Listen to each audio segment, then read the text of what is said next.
1976 delivered 22 #1 hits. Some say it was the year disco killed rock and roll, while others claim it was when pop music reached its peak.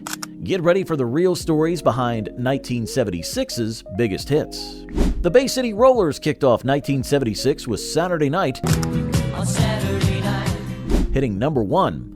While they were marketed as wholesome teen idols, the reality was far darker. The band later revealed that they were practically kept prisoner by their management, who controlled every aspect of their lives and left them nearly broke despite selling millions of records.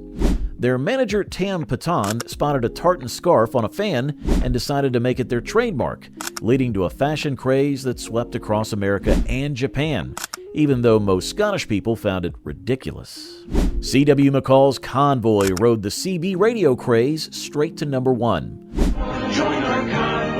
The fascinating part? C.W. McCall wasn't even a real person.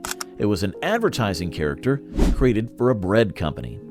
The song's success led to a major motion picture starring Chris Christopherson, but few know that the original voice actor was offered the starring role first.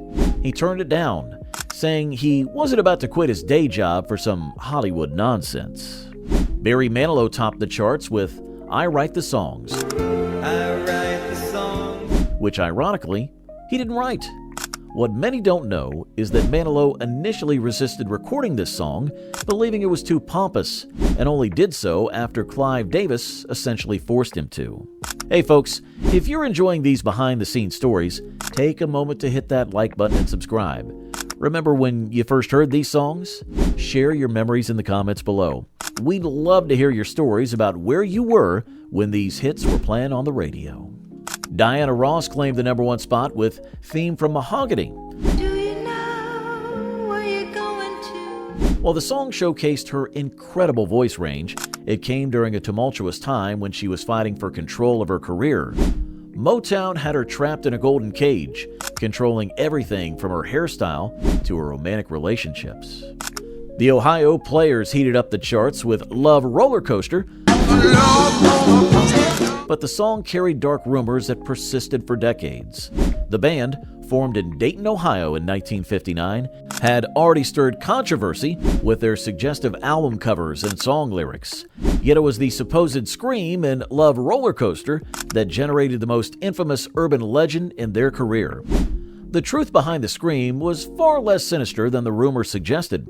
It was actually keyboardist Billy Beck hitting a particularly high note, but the band found the murder mystery rumors so amusing they never denied them, letting the story boost their record sales. Paul Simon's 50 Ways to Leave Your Lover 50 Ways to Leave Your Lover showcased his songwriting genius while hiding a darker personal story. Written during his divorce from his first wife, the song's playful lyrics masked the pain of a failing marriage. Folks, this is the kind of music that defined our generation.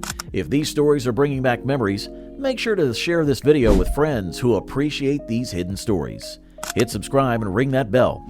We've got plenty more musical mysteries to uncover together. Rhythm Heritage brought us the theme from SWAT, a song that revolutionized TV theme songs and sparked a debate about the commercialization of television music. The band was actually a studio creation. Most people don't realize that the iconic bass line was played by the same musician who performed on the Shaft theme. He initially thought the SWAT theme was too similar to Shaft and tried to change it, but the producers insisted on keeping it similar. The Miracles hit #1 with Love Machine Part 1 after Smokey Robinson's departure, which many thought would end the group. The new lead singer faced intense criticism and even death threats from die-hard Smokey fans. The band's label, Motown, even considered dropping them until this song's success proved they could survive without their former frontman. The Four Seasons surprised everyone with December of 1963, Oh What a Night, proving that they could adapt to the disco era.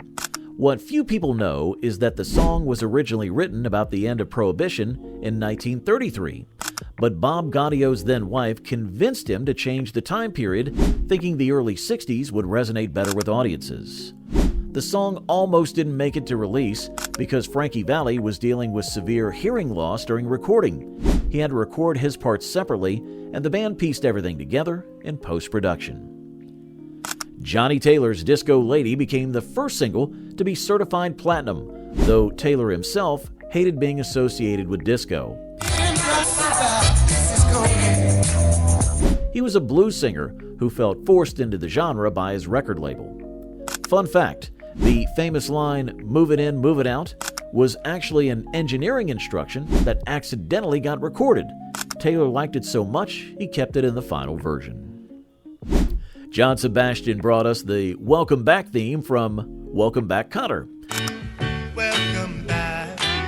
Sebastian, who had previously led the Lovin' Spoonful, initially wanted nothing to do with television music. He only agreed to write the theme after learning that star John Travolta was a huge fan of his earlier work. Wings soared to number 1 on the charts with Silly Love Songs.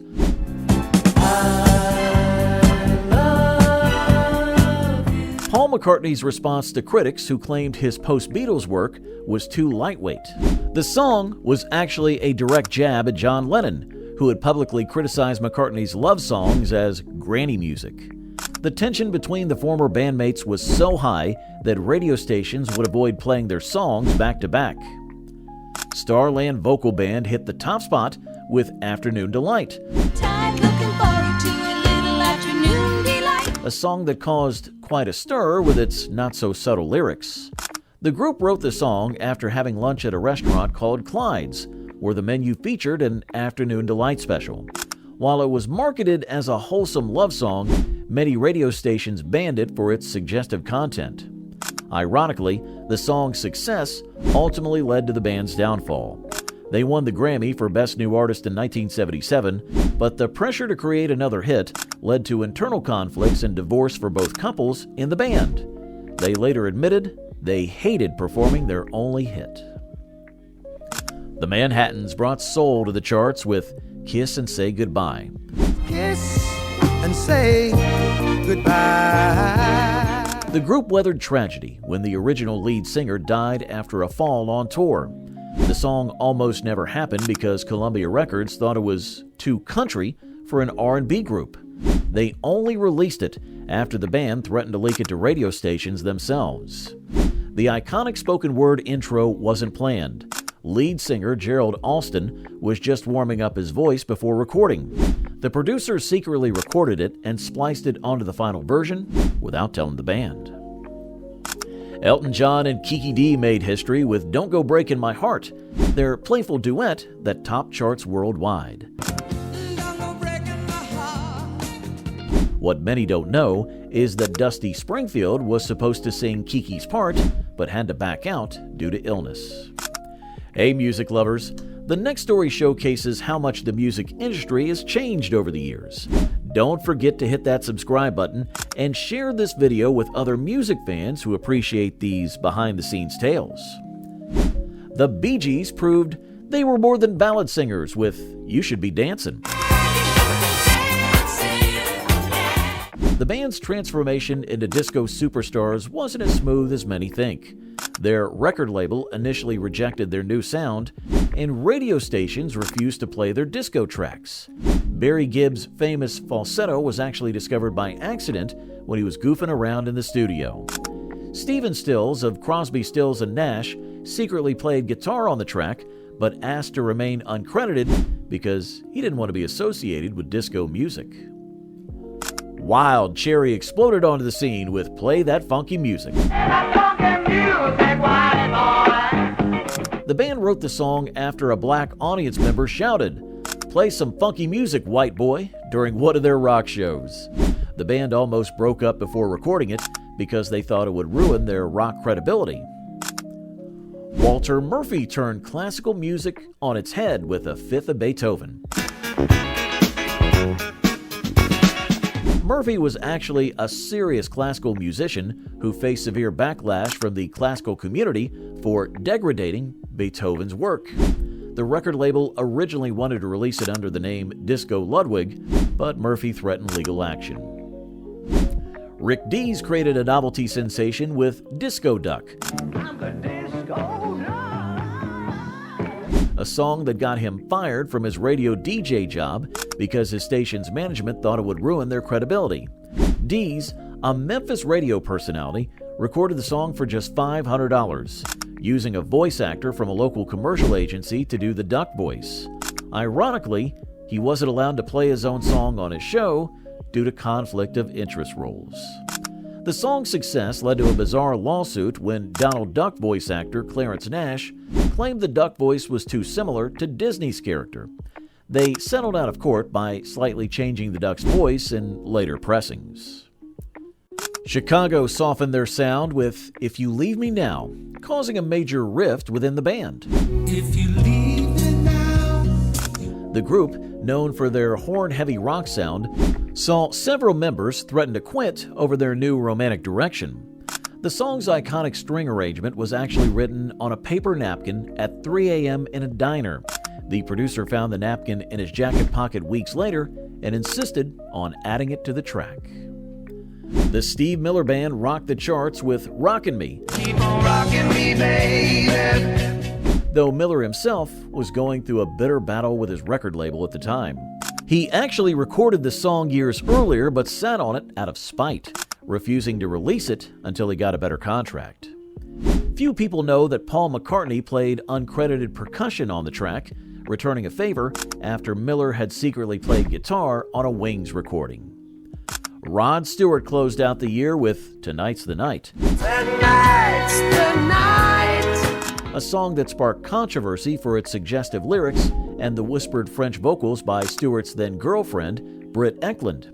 Several radio stations banned it, and the BBC only played it before 6 p.m. Stewart later admitted he wrote the song to annoy his record label, who wanted him to stick to rock and roll.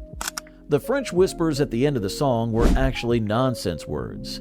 Ekland didn't speak French, and they decided it sounded sexy enough that nobody would notice.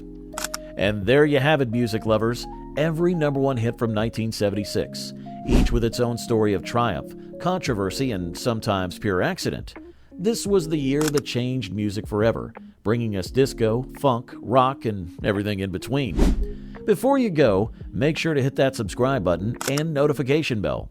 We've got plenty more years to explore, more secrets to uncover, and more musical memories to share. Drop a comment below telling us which of these songs bring back the strongest memories for you. Until next time, keep the music alive.